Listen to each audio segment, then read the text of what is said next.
Hello मेरे प्यारे बच्चों, कैसे हैं आप सब। आशा करती हूँ आप सब बहुत अच्छे होंगे। तो बच्चों शुरू करते हैं क्लास सेकंड व्याकरण का चैप्टर नंबर 1। हमारे चैप्टर का नाम है बच्चों भाषा और लिपि, लैंग्वेज एंड स्क्रिप्ट। सबसे पहले पढ़ते हैं बच्चों, भाषा वह साधन है जिसके द्वारा हम अपने भावों या विचारों को दूसरों के सामने प्रकट करते हैं, ठीक है, तथा दूसरों के भावों और विचारों को समझते हैं। यानी कि भाषा के द्वारा हम अपने भावों को दूसरों के सामने प्रकट करते हैं और दूसरों के जो भाव होते हैं उनको हम समझते हैं, उनके विचारों को समझते हैं, उनके भावों को समझते हैं। अब देखते हैं बच्चों भाषा के रूप। भाषा के रूप कितने होते हैं। Forms of language. निम्नांकित चित्रों को ध्यान से देखो, वाक्यों को पढ़ो और समझो। यहाँ पर कुछ चित्र दिए हुए हैं बच्चों, हम चित्रों को देखेंगे, उनको पढ़ेंगे और समझेंगे। सबसे पहला चित्र है माँ कहानी सुना रही हैं। यह माँ है, ये बच्चा है उनका, और माँ क्या कर रही हैं बच्चों, कहानी सुना रही हैं। दूसरा चित्र है राधा पत्र लिख रही है। यहाँ पर आप देख रहे हैं बच्चों, ये लड़की बैठी है राधा और वो क्या कर रही है, पत्र लिख रही है। थर्ड पिक्चर है राम गाना सुन रहा है। अब यहाँ पर राम क्या कर रहा है बच्चों, ये गाना गा रहा है एक बच्चा, और ये राम क्या कर रहा है, उसको सुन रहा है। फोर्थ पिक्चर है बच्चों राजू समाचार पत्र पढ़ रहा है। जैसा कि आप देख रहे हैं पिक्चर में, ये राजू है और वो क्या कर रहा है बच्चों, वो समाचार पत्र पढ़ रहा है। आगे देखेंगे, हम दूसरों के विचारों को सुनकर अथवा पढ़कर समझते हैं। जब हमको कोई मतलब बोलता नहीं है तो वो हमें लिख कर बता सकता है अपने मन के भावों को, अपने विचारों को, नहीं तो बोल कर बता सकता है।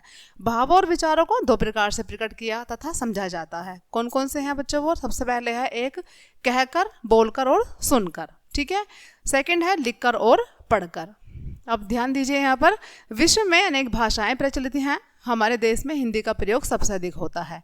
हिंदी हमारे देश की राष्ट्रीय भाषा है। हमारे देश की भाषा कौन सी है बच्चों, हिंदी है, क्योंकि यहाँ का जो समस्त कार्य होता है, जो राष्ट्रीय कार्य होता है वो हिंदी में होता है, इसलिए हमारे यहाँ की क्या है, राष्ट्रीय भाषा है। अब देखेंगे बच्चों भाषा के प्रकार। भाषा के प्रकार कितने होते हैं। उपयुक्त आधार पर भाषा के 3 प्रकार होते हैं। कौन कौन से हैं। सबसे पहले है मौखिक या कथित भाषा, फिर है बच्चों लिखित भाषा, और थर्ड है आपकी सांकेतिक भाषा। अब बात करेंगे बच्चों मौखिक या कथित भाषा के विषय में। Oral language. जब हम अपने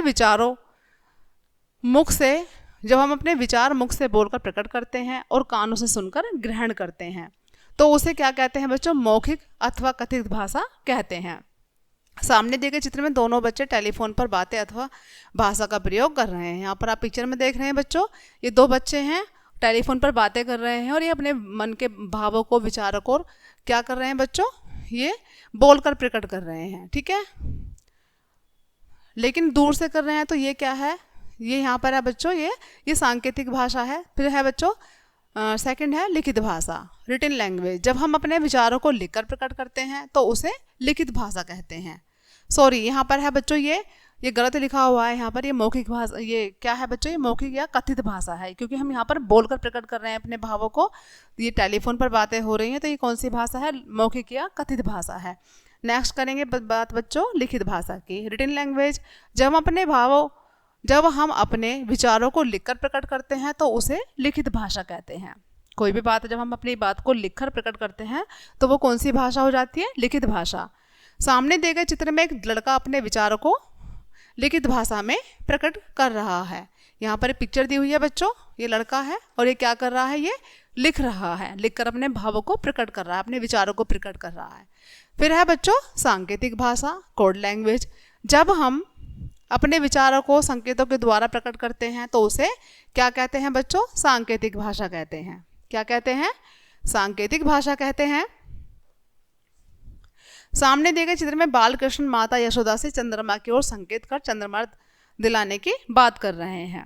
सांकेतिक भाषा में क्या होता है बच्चों, कोई भी चीज़ होती है। अब जैसे कि यहाँ पिक्चर में है, कौन है, ये बालकृष्ण है, ये माता यशोदा है, और ये किसकी तरफ इशारा कर रहे हैं बच्चों, चांद की तरफ। चांद को मांगने की बात कर रहे हैं यहाँ पर। इसी प्रकार कोई भी चीज़ हो सकती है, हमारे सामने रखी हुई वस्तु। कभी कभी ऐसा होता है कि हमारे सामने कोई दूर वस्तु रखी हुई होती है और हम उसका नाम ना लेकर संकेत की भाषा में कहते हैं कि जरा हमें वो चीज़ चाहिए, या हमें वो चीज़ दे दो, या वो चीज़ हमें ला दो, तो वो क्या होती है बच्चों, सांकेतिक भाषा होती है। आगे बात करेंगे बच्चों, हिंदी हमारी राजभाषा है और राष्ट्रीय भाषा भी है।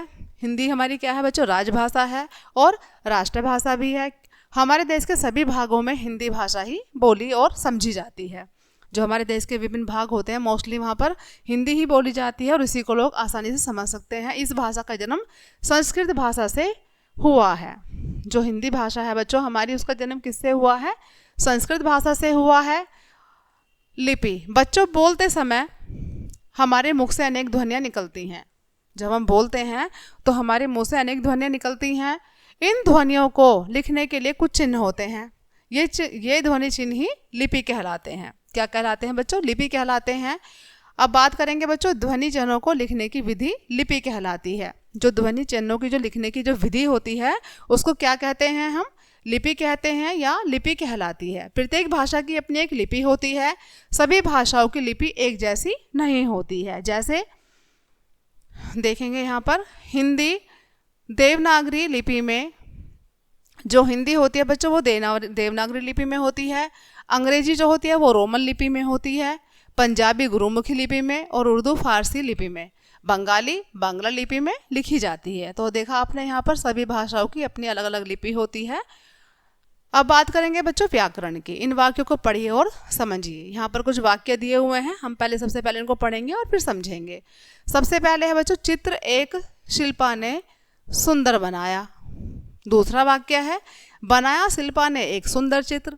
अब थर्ड वाक्य है शिल्पा ने बनाया सुंदर चित्र एक।